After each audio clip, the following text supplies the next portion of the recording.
porque tú y tu salud son importantes. En Wamibacter escucharás sobre las enfermedades bacterianas poco conocidas, pero que son importantes. Solo aquí en Wamibacter.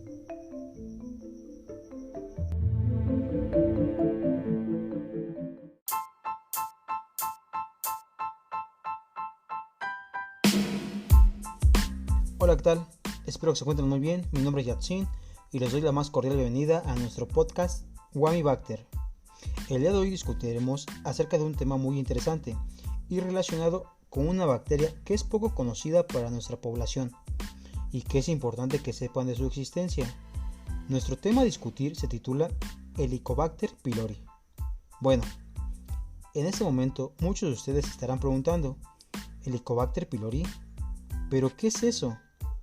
Bueno, pues para responder todas aquellas posibles preguntas, tenemos como invitadas a chicas muy conocedoras del tema, y ellas son Anaí, Karen y Lisbeth, quienes nos darán la información necesaria para saber con exactitud qué es y cómo actúa dicha bacteria. Pero sin más preámbulos, comencemos. Bueno, y como verán, soy una persona curiosa, y es por eso que le pregunto a Anaí, ¿qué es la Helicobacter pylori? Digo, ese nombre me es algo extraño, así que ¿podrías decirme qué es? Hola a todos, y sí, como lo menciona Yatsin, les voy a hablar sobre qué es y quién descubrió la bacteria Helicobacter pylori. Bueno, la bacteria de Helicobacter pylori es un bacilo gram negativo, microaerófilo y pleomórfico flagelado en forma de espiral. Esta bacteria puede medir aproximadamente 3.5 micromas de longitud y 0.5 micromas de diámetro. Pero seguramente se estarán preguntando, ¿qué es pleomórfico y qué es microaerófilo? Bueno, pleomórfico es la capacidad de algunos microorganismos para alterar su morfología, funciones biológicas o modos reproductivos en respuesta a las condiciones ambientales. Y microaerófilo son aquellos microorganismos que para sobrevivir requieren niveles de oxígeno muy inferiores a los que se encuentran normalmente en la atmósfera de la Tierra. Vaya, es impresionante. Es algo muy pero muy pequeño. Y eso no es todo, Yatsin. Imagina, cuando el Helicobacter pylori fue descubierto por el patólogo australiano Robin Warren en el año de 1979, estaba analizando muestras gástricas con pacientes con gastritis crónica activa, y en ellas pudo observar esta bacteria con forma de espiral que se localizaban entre la capa mucosa y la superficie del epitelio. Por si no se sabe, el término epitelio hace referencia a las capas de células que recubren los órganos, huecos y glándulas. Ahora que escuchas esto, Yatsin, ¿ya sabes qué es la Helicobacter pylori? Así es, Anaí. Me parece que es una historia interesante. Yo creo que la mayoría del público y yo estamos interesados en saber un poco más de esta bacteria, como sus características, por ejemplo. ¿Qué nos puedes comentar al respecto, Lisbeth? Hola Yatsin, ¿qué tal? Mucho gusto y muchas gracias por invitarme a tu podcast del día de hoy. Y bien, pues como lo comenta mi compañera Anaí, el Helicobacter pylori es una bacteria gram negativa, por lo que una de sus principales características es que cuenta con una membrana plasmática y una membrana externa. Su composición interna se caracteriza por un complejo constituido por elementos fibrilares nucleares y ribosomas. ¡Wow! ¡Qué interesante es esta bacteria! No me imagino cómo deben de ser sus factores de virulencia. Sí, Yetsin, estás en todo lo correcto. Creo que es muy importante saber que poseen factores de virulencia, lo que le permite a la bacteria sobrevivir en el medio ácido intragástrico. Entre ellos tenemos a la urea del jugo gástrico, que está formado por amonio, el cual neutraliza la acidez local y crea un microclima alcalino, lo que le permite sobrevivir en dicho ambiente. Pues creo que otro dato muy importante es que la vaina de sus flagelos pues tiene una estructura lipídica exactamente igual a la membrana externa, y su misión de esta pues es proteger a los flagelos de la degradación del ácido. Pues creo que a todos nos es muy sorprendente escuchar este tipo de información sobre la bacteria, pero no lo es todo. Pues otro dato curioso es que, según Francisco Hernández Chavarría, en su artículo Historia Natural de la Infección por Helicobacter pylori, su tratamiento antimicrobiano y el empleo de plantas medicinales, en la revista costarricense de Ciencias Médicas, el número de especies de este género se ha expandido desde 1983, año en el que la bacteria Helicobacter pylori fue descubierta, y desde ese año hasta la actualidad pues contamos con más de 20 especies de este tipo de bacteria. Creo que pues es muy impresionante saber que existen tantas especies, ¿no? Es muy impresionante que esta bacteria sea capaz de resistir el ácido gástrico, pero a la vez es preocupante, ya que alguna persona puede portar esta bacteria dentro del organismo y puede provocarnos mucho daño. Y peor aún, que hay más de 20 especies. Esto es una locura. Pero ¿en qué sentido es preocupante esta bacteria? ¿Se deberá al medio de transmisión o contagio? Es por eso que nuestra invitada Karen nos hablará sobre el medio de transmisión de esta bacteria. ¿O no es así, Karen? Hola, ¿qué tal, Yatzin? Es un placer estar el día de hoy con ustedes. Claro que hablaré de eso, pero antes me gustaría mencionar que esta bacteria se encuentra principalmente en países menos desarrollados como México, por lo que los riesgos de infección tienen que ver con características socioculturales, económicas, prácticas de higiene inadecuadas, falta de agua potable, presencia de vectores y alimentos contaminados. La vía de transmisión más frecuente, según Martín Alonso Bayona Rojas y Andrés Julián Gutiérrez Escobar del artículo Helicobacter pylori y vías de transmisión, es a través de alimentos o aguas contaminadas por heces vía fecal oral.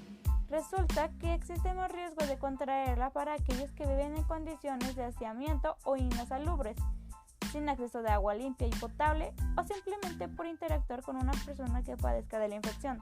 Por lo regular, esta bacteria la contraen personas mayores de 20 años. Así que evite comer muy seguido en la calle y tome sus medidas de higiene. Claro, así es, Karen.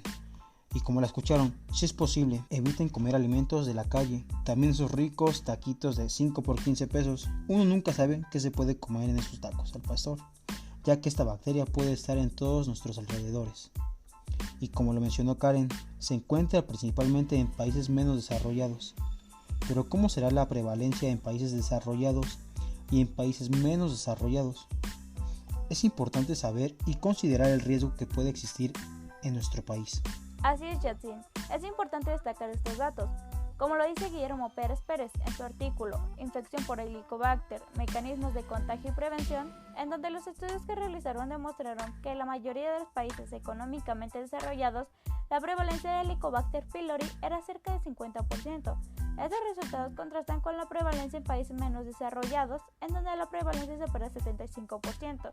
Incluso, en algunas regiones del mundo en donde la prevalencia de la Helicobacter pylori era superior al 80%, no existían reportes de las enfermedades asociadas con esta bacteria, como es en el caso de los países africanos, o incluso en nuestro país puede estar pasando lo mismo. Y las enfermedades que provocan pueden ser confundidas con otras, como es en el caso de la hernia hiatal, que tiene síntomas parecidos. Es sorprendente lo que nos platicas, Karen, y sobre todo saber que en lugares de nuestro país no es muy conocida o mencionada esta bacteria, y más porque la difusión o la información de las enfermedades no son muy frecuentes, y como Karen lo mencionó, puede ser confundida por otras enfermedades. Pero mi duda es, ¿qué enfermedades puede provocar la Helicobacter pylori y qué síntomas tiene? Yo contestaré a tu duda, Yatzin. Verás, esta bacteria puede desarrollar un cuadro clínico como lo mencionan los doctores Sebastián Albapose, Roberto Alejandro Toledo y María Lourdes Viana Cabra en su artículo llamado Helicobacter pylori, clínica, diagnóstico y tratamiento.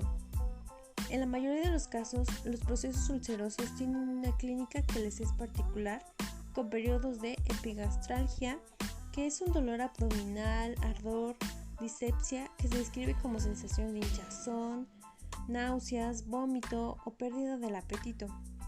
Pero en otras circunstancias, algunas enfermedades debutan con su complicación más frecuente, que es la hemorragia digestiva. Vaya, sí es asombroso escuchar estos síntomas, pero en lo personal es preocupante, ya que esta bacteria parezca insignificante y puede causar estos síntomas. Y eso que no he mencionado las enfermedades que puede provocar esta bacteria, Yatzin. Así que agárrate que te mencionaré las enfermedades más conocidas. Estas son la úlcera duodenal, úlcera gástrica, la hemorragia digestiva y ya en el peor de los casos, el cáncer gástrico. Bueno, ahora me siento más preocupado por esta bacteria, pero bueno, Pues ¿cuáles son esos síntomas de esta enfermedad? Para estar atentos, claro, en caso de sentirnos mal del estómago, pero sin dejar a un lado el acudir con un médico. Y no olviden que siempre debemos ir al doctor. Sí, Jetsin, claro que sí, es muy importante. Y volviendo a tu pregunta de los síntomas, pues yo la voy a responder. Así que, pues por favor estén muy atentos a la sintomatología que voy a decir a continuación. La úlcera duodenal se puede observar entre los 35 y los 55 años de edad. Esta es más frecuente en varones que en mujeres y normalmente es causado por un factor nervioso. Esto quiere decir que son personas inestables, depresivas, competitivas, ansiosas o hasta irritables. Algunos de los síntomas que se pueden presentar son dolor epigástrico procedido por ardor o acidez, vómitos, náuseas o hematemesis, que es el vomitar el contenido del estómago junto con sangre o inclusive solamente sangre. Después tenemos a la úlcera gástrica, la cual se puede observar entre los 35 y 64 años. Esta también es más frecuente en el sexo masculino que en el femenino. Los síntomas pueden ser dolor epigástrico que tiene periodicidad y horario. Esto quiere decir pues el llamado dolor a 4 tiempos, ya que aparece después de las comidas y suele ceder espontáneamente antes de una nueva ingestión de alimentos. Y por último, tenemos el cáncer gástrico, el cual aparece cuando la infección por la bacteria no es tratada adecuadamente o a tiempo. El cáncer gástrico temprano pues prácticamente es asintomático, y en el caso del cáncer gástrico avanzado pues predomina la pérdida de peso y el dolor abdominal.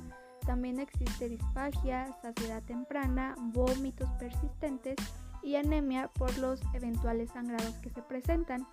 Y bien, recuerden que si ustedes presentan alguno de los síntomas que ya mencioné anteriormente, es muy importante que acudan a su médico o algún especialista de manera rápida para que les den un diagnóstico clínico.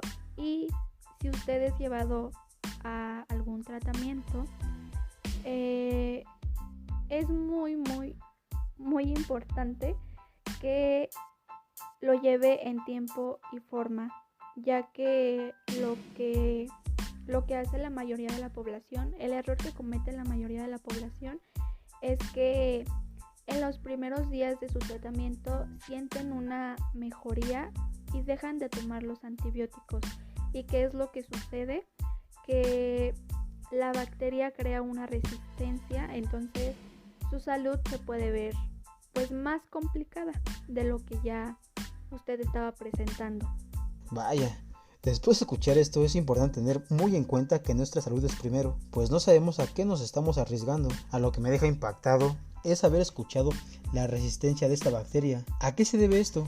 Exactamente, Yatsin. Así como escuchaste en su momento, las bacterias tienen dos tipos de resistencia. La primera, que es conocida como natural o primaria, que se define como la capacidad intrínseca del antibiótico para erradicar la infección desde el primer tratamiento, y la segunda, que es la resistencia frente a antibióticos o secundaria, y esta se desarrolla después de un tratamiento a la cual la bacteria es sensible. Como mencionó hace un momento mi compañera Lisbeth, la resistencia se provoca comúnmente por no llevar un tratamiento de manera adecuada, como en tiempo y forma, o simplemente no finalizarlo. Y sí, efectivamente, como lo comenta mi compañera Karen, el no llevar en tiempo y forma el medicamento nos puede traer un problema de resistencia bacteriana, tal como sucede en el Helicobacter pylori. Así nos lo menciona Juan David Martínez, San Consuelo Nao y Jorge Iván Lizardo en su artículo Resistencia antibiótica del Helicobacter pylori en América Latina y el Caribe. En su revista colombiana de gastroenterología, sus investigaciones nos dicen que la bacteria del Helicobacter pylori puede tener una resistencia en 3 principales antibióticos, como lo es la metronidazol, que en México y Centroamérica la prevalencia de la resistencia superó el 50%, así como la amoxicilina, que en México tiene el 18% y la claritomicina, el cual tiene una alta tasa en Latinoamérica en países como México, Colombia, Argentina y Brasil. Es sorprendente escuchar que una bacteria así pueda desarrollar una resistencia a los antibióticos por no llevar un tratamiento adecuado. Hoy aprendí la importancia de llevar un tratamiento en tiempo y forma. Como el público ya lo escuchó, si llevan o llevaran un tratamiento, háganlo en tiempo y en forma. Es la mejor manera de no empeorar las cosas. Bueno, todo esto que hemos escuchado sobre la Helicobacter pylori fue muy interesante, y antes de finalizar este podcast, el público quisiera escuchar algunas recomendaciones para evitar contraer esta bacteria. ¿Qué nos pueden recomendar? Claro, Yatsin. Como lo mencionas, hay que tener mucha precaución con esta bacteria, y es por eso que las medidas de prevención son las de lavarse las manos después de usar el baño y antes de comer, beber agua de fuentes limpias, lavar las frutas y verduras, así como prepararlos adecuadamente y, en la medida de lo posible, no comer alimentos fuera de casa. Y si usted llega a presentar algunos de estos síntomas, recuerde ir al médico de confianza o, en todos los casos, ir a un especialista. Y recuerde, cuide mucho su salud. Bueno, te agradecemos mucho tus recomendaciones, Anaí. Son de mucha utilidad para evitar contagios de esta bacteria. Y bueno, público, hemos llegado al final de este podcast. Les agradecemos a Lisbeth, Karen y Anaí por brindarnos un poco de su tiempo y, sobre todo, informarnos sobre esta bacteria. Bueno, así es, mi querido público. Damos por finalizado este podcast con el tema de Helicobacter pylori, aquí en su podcast favorito, Wamibacter. Mi nombre es Yatsin y me despido de ustedes, pero no olviden, amigos, que si sienten alguno de los síntomas mencionados, no olviden acudir al médico o algún especialista más cercano y de confianza. Recuerden que aquí en Wamibacter, tú y tu salud son importantes. Cuídense mucho y hasta la próxima.